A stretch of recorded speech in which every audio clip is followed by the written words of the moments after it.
서울 강남을 대표하는 초고층 주상복합의 상징 강남 도곡이동 타워팰리스와 경기 일산의 대장 주상복합 장항일동 킨텍스 원시티입니다. 두 고급 주상복합이 각각 위치한 곳은 지난 대선 때 공통점이 있습니다. 바로 김문수 후보를 찍은 유권자가 가장 많이 당일 투표를 한 곳이라는 겁니다. 김 후보에게 기표한 유권자 10명 가운데 9명 넘게 사전 투표를 안 했습니다. 사전 투표는 나쁜 놈들이야. 왜 나쁜 놈들이에요? 대도가 나빠. 정상적인 지정날 따위는 다 통제가 잘 되고 있는데 이건 이제 그런 게 아니잖아. 간이 투표하냐 그게. 김문수 후보 지지가 높은 10개 지역의 당일 투표 비율은 90% 안팎으로 지난 대선의 당일 투표율 66%와 비교하면 눈에 띄게 높습니다. 사전 투표율은 최근 10년 동안 20-30%가량 꾸준하게 유지됐지만 후보와 지역에 따라 편차가 컸습니다. 기본적으로는 진보 성향 지지층이 보수 성향 지지층보다 사전 투표를 더 신뢰하고 적극 활용했습니다. 지난 2022년 대선에서 이재명 후보 지지자는 당일 투표보다 사전 투표를 더 많이 활용했지만 윤석열 후보를 뽑은 유권자는 당일 투표를 더 선호했습니다. 지난 대선에선 그 차이가 더 두드러졌습니다. 3년 만에 보수 후보의 사전 투표율이 16%포인트 넘게 하락한 겁니다.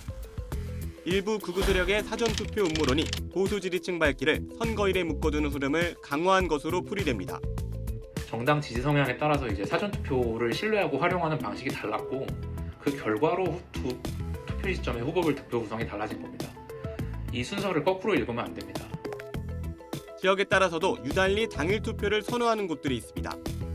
경북 구미와 대구 달성 일부 지역은 지난 대선 당시 이재명 후보를 찍은 유권자들 가운데서도 당일 투표 비율이 70-80% 정도 높게 나타납니다. 음모론이 유권자의 선택을 좁히고 그 결과를 부정선거론에 활용하는 세력도 여전한 상황에서 이번 지방선거 사전투표율이 어떻게 나타날지 눈여겨볼 대목입니다. YTN 한동훈입니다.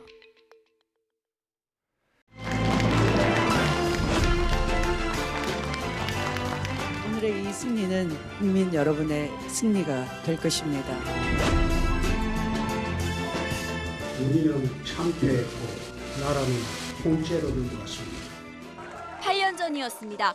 문재인 정부 초기에 치러진 2018년 지방선거에서 진보 여당은 14대 2라는 역사적 압승 기록을 세웠습니다. 당시의 선거 구도는 이번 지방선거와 상당히 비슷합니다. 다시 한번 국민 여러분께 깊이 머리 숙여 사죄드립니다. 자유 헌정 질서를 지키기 위해 비상계엄을 선포합니다. 전직 대통령의 탄핵과 조기 대선, 새 정부 출범 1년 만에 치러지는 허니문 선거이기 때문입니다. 이재명 대통령의 지지율이 60%를 넘으며 고공행진을 이어가는 것 또한 8년 전 70% 안팎의 지지율을 달리던 문재인 전 대통령의 상황과 비슷합니다. 결과는 불보듯 뻔할 수밖에 없고 저는 우려하는 것이 2018년도에 대구 경북을 빼고 다 삭설이 당하지 않았습니까? 하지만 구도가 완전히 같진 않습니다. 2018년엔 박근혜 전 대통령 탄핵 이후 보수가 분열하며 자유한국당과 바른미래당으로 분열돼 선거를 치렀지만 이번엔 대부분 지역이 1대1 대결 구도입니다. 한동훈 전 대표의 제명과 무소속 출마, 그리고 윤어게인 논란으로 국민의힘 내홍이 계속되곤 있지만 양자 구도라면 막판 결집 가능성이 있습니다. 2018년 대선 직전엔 북미, 한미 정상회담이라는 역사적 사건이 있었습니다. 당시 불어온 한반도 평화 훈풍은 정부 여당의 악재를 모두 집어삼켰지만 지금 남북 관계는 냉랭합니다. 야당이 이슈화하는 부동산 세금 문제나 조작기소 특검법이 선거에 영향을 줄 수도 있습니다. 가장 큰 차이는 달라진 유권자 성향입니다. 8년 전 선거의 구도와 이슈는 민주당이 강남구청장까지 당선시킬 정도로 영향력이 컸습니다. 하지만 현재 강남 3구는 부동산 이슈가 누적되며 보수 정체성이 뚜렷한 세력으로 자리 잡았습니다. 다른 지역도 선거 구도나 이슈보다 소득이나 부동산 등 자신의 생활에 밀접한 이슈에 반응하는 유권자가 늘고 있습니다. 8년 전과 닮긴 했지만 이번 선거를 예단하기 어려운 이유가 여기에 있습니다. YTN 이정미입니다. 지방선거를 20여일 앞뒀던 시점 서울시장 선거 여론조사입니다. 정당 지지율은 더불어민주당이 국민의힘을 18%포인트 차이로 앞섰지만 후보 지지율은 정원호 후보와 오세훈 후보가 8%포인트 차이만 났습니다.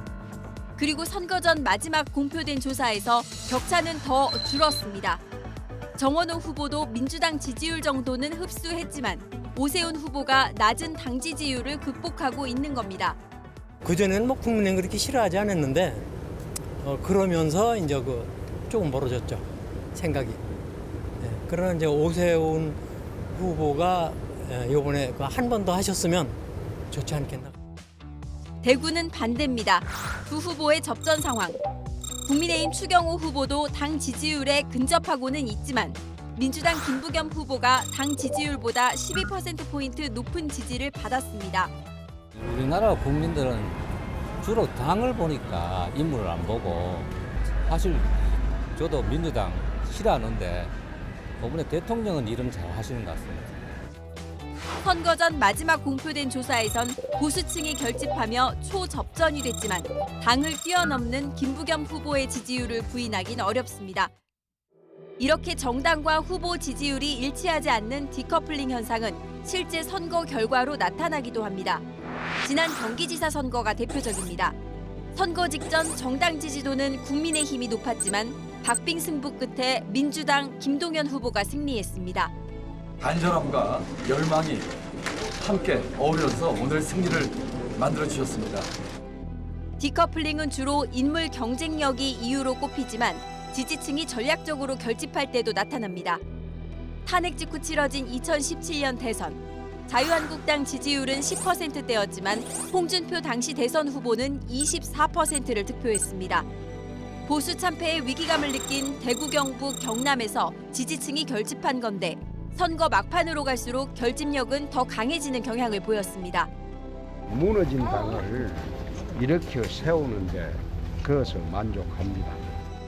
계엄과 탄핵 이후 정당 지지율이 큰 차이를 보이는 상황에서 인물 경쟁력과 지지층 결집은 이번 선거의 또 하나의 변수가 될 것으로 보입니다.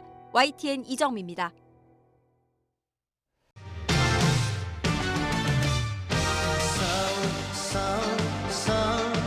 시골은 보수, 도시는 진보라는 여촌야도 공식이 통하던 1990년대 중반까지 서울은 강남까지 민주당계 우세였습니다. 아파트 가격 급등과 함께 1996년부터 본격적인 강남 3구의 보수화가 시작됩니다. 2005년 노무현 정부 때 도입된 종합부동산세는 결정타였습니다. 퇴직하고 연금 갖고 사는데 그러면 이제 팔고 지방으로 가라는 얘기밖에 안 돼. 강남 3구는 2010년 서울시장 선거에서 오세훈 후보에게 몰표를 던지며 존재감을 드러냅니다. 이후 탄핵과 같은 대형 이슈에도 흔들리지 않는 영남권 못지않은 보수 텃밭으로 자리 잡습니다. 부동산 가격이 높을수록 보수 정당을 뽑는 계급 투표는 강남 3구에서 서울 전역으로 번져갑니다. 10년 사이 강남의 보수세가 강해진 가운데 보수 득표율 5위권에 성동구가 이름을 올렸고 서울에서 민주당 지지율이 관악구 다음으로 높았던 마포구가 국민의힘 지지로 돌아섰습니다. 집값이 급등한 마용성 지역입니다. 시군구가 아닌 행정동으로 화수를 높이면 계급투표 경향이 더 잘 드러납니다. 지난해 대선 결과와 집값 지도, 큰 오차 없이 포개집니다. 서울 바깥에서도 이런 경향이 관측됩니다. 경기 지역에선 이재명 후보가 14%포인트 이상 더 얻었지만 준 강남으로 불리는 과천과 분당 집값 상위 지역은 김문수 후보가 10%포인트 내외로 이겼습니다. 서울과의 부동산 가격 격차가 심한 지방 대도시에서도 고짐은 보입니다. 2022년 대선, 광주와 대전에서 가장 집값이 비싼 공선 2동과 둔산 1동은 국민의힘의 그 지역 평균보다 더 높은 지지를 보냈습니다.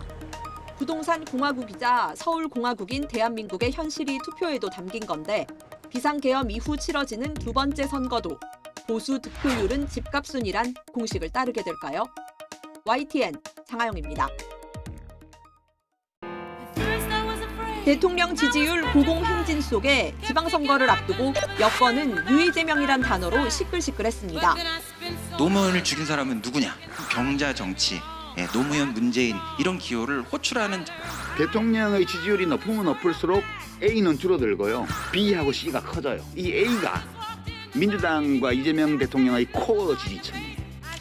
유 이재명은 후보 이재명은 지지하지 않았지만 대통령 이재명은 지지하게 된 사람들입니다. 후보 시절 이재명 대통령은 친중 좌파 이미지에 비호감도가 높았습니다. 보수 유권자 10명 중 8명이 이재명을 막기 위해 투표했을 정도입니다. 하지만 대통령이 된 뒤 이념보다 성과를 강조하면서 계엄과 탄핵으로 갈 곳 없어진 중도 보수를 포섭했다는 평가가 나옵니다. 유 이재명은 어떤 사람들일까? 이재명 대통령이 후보로 나선 두 차례 대선 결과에서 힌트를 찾아봤습니다. 2022년과 2025년 3년 사이 이재명 후보 득표율이 가장 많이 오른 지역을 추렸습니다. 1위는 우리나라 평균 주택가격 6위인 서울 잠실 이동으로 주민 전체가 두 대형 아파트 단지에 삽니다. 2위 경남 양산 물금읍은 물금 신도시가 있는 우리나라 읍면동 인구 밀도 최상위 지역입니다. 이 밖에도 인천 송도동과 김포 고촌읍처럼 그 지역 부동산 가격을 주도하는 동네가 목록을 형성하는데 대부분 어린 자녀를 둔 학부모가 모여 사는 곳입니다. 부동산 계급 투표 성향을 가장 강하게 보였던 2022년 대선 때 국민의힘을 지지하다가 비상계엄 사태로 돌아선 중도 보수가 이 지역에 밀집해 있습니다. 이번 선거 유 이재명을 가늠할 지역은 평택 을 재보궐입니다.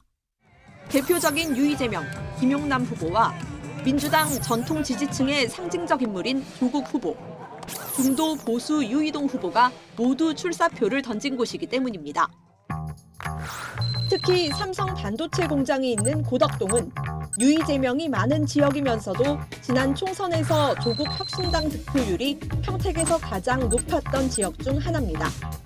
2년 전 총선 비례에서 국민의힘과 민주당의 비슷한 지지를, 조국 혁신당에도 전국 평균을 약간 웃도는 지지를 보여줬던 평택을, 유 이재명 그룹의 선택이 주목받고 있습니다.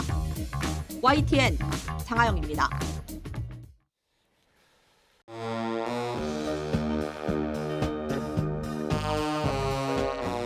부산의 정치 경제 전성기는 고 김영삼 전 대통령과 함께였습니다. 민주화 이후 영호남 세력 대결 양상이던 1992년 대선, 부산 시민들은 압도적인 지지로 대통령 김영삼을 만듭니다. 유산처럼 남은 지역주의, 그 벽을 깨겠다며 고 노무현 전 대통령이 안간힘을 썼지만 대통령으로 당선될 때도 끝내 부산의 지지는 받지 못했습니다.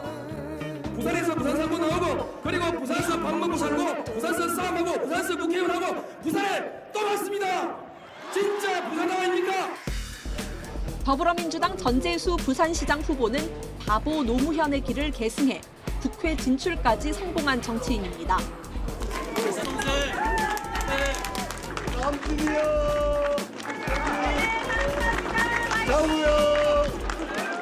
길바닥에 던져놓은 명함을 한 장 한 장 주워가면서 2006년부터 부산 북구에서 출마해 민주당 이름으로 3차례 낙선한 이후 10년 만에 당선돼 3선을 했습니다. 부산 시민들은 역대 시장 선거에서 딱 한 번 진보정당에 마음을 줬는데 전 후보에겐 이 사례가 오히려 부정적으로 작용할 거란 예측도 나옵니다. 뽑아놓으니까 전부 교도소 다 가버리고 어떡해. 학창 시절엔 민주화 운동에 앞장섰던 국민의힘 박형준 부산시장 후보는 반대로 김영삼 정부가 발탁해 진보에서 개혁 보수로 노선을 바꾼 인물입니다. 부산에서 역대 가장 높은 득표율로 재선에 성공했습니다. 하지만 부산 엑스포 유치 실패와 비상계엄 여파 등으로 4년 전과 같은 지지세는 기대하기 어렵습니다. 저는 구밀복검이라고 생각합니다. 겉으로는 달달한 꿀을 주면서 속에는 칼을 숨기고 이 나라 헌정 질서를 지금 흔들어 제끼고 있습니다. 부산의 가장 큰 과제는 청년 인구 유출입니다. 인구가 넘쳐나 특별시까지 꿈꿨던 제2의 도시였지만 지금은 광역시 유일의 소멸 위험 도시가 됐습니다. 지난 10년간 청년 9만여 명이 부산을 빠져나갔습니다. 과연 떠나가는 젊은이들을 붙잡을 수 있을지 부산의 미래가 시험대에 올랐습니다. YTN 장하영입니다. 역대 대선에서 보수 후보에게 압도적 지지를 보내온 대구. 최고 득표율은 2012년 박근혜 전 대통령의 80.1%입니다. 고 박정희 전 대통령과 산업화 시기에 대한 향수를 품고 있는 도시. 박근혜 전 대통령이 머무르고 있는 정치적 고향이기도 합니다. 아버지 어머니의 피 묻은 옷을 눈물로 빨면서 내 운명은 따로 결정되어 있구나 생각했습니다. 시살림도 지역을 대표하는 국회의원도 일편단심 보수정당에 맡겼던 대구에서 김부겸 후보는 예외적 인물입니다. 역대 유일한 민주당 국회의원. 그러나 대구는 김부겸에게도 재선은 허락하지 않았습니다. 코로나19로 고통받을 때 제가 1조 원이 넘는 지원금을 대구 경북에 갖다 주니 신문에도 났잖아요. 뭐 이렇게 했습니까? 지동 다 왔나? 이렇게 했잖아요. 그것 때문에 내가 속이 뒤집어져가지고 정치 치웠잖아요. 문재인 정부 국무총리를 끝으로 정계에서 은퇴했던 김 후보는 마지막 소명이라며 다시 출사표를 던졌습니다.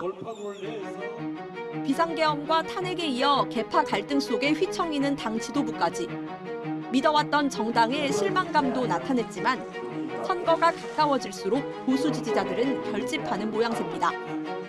대구마저 보수를 버리면 안 된다는 위기감. 평생 진보정당을 찍어본 적 없는 이질감 때문입니다. 전체가 좀 미우시더라도 보수의 종갓집, 보수 정당의 본류 여기에 초가상관 다 태우지 마시고 불씨는 남겨주시라. 말없이 가는 길에 미워도 다시 한번 다 같이. 현재 도시 인구 구조는 과거보다 보수에 더 유리합니다. 12년 사이 인구는 14만 명 이상 줄었는데 그 수치만큼 청년층은 빠져나갔고 70살 이상 고령층은 늘었습니다. 국민의힘도 별 볼 일 없다고. 결과가 그러면 이번에 민주당 후보가 될 수도 있을 것 같아요. 근데 이제 해봐야 알겠지만은 또 말들을 그래 해도 아직은 모르겠어요. 한때 섬유 산업으로 한국 경제를 이끌었지만 지금은 1인당 총생산 꼴찌 도시로 기운 대구. 산업화의 영광과 보수의 심장이라는 자부심 위에 얹어진 만만찮은 숙제를 누구에게 맡길지 이 도시에 남은 유권자들이 결정하기까지 이제 하루가 남았습니다. YTN 장하영입니다.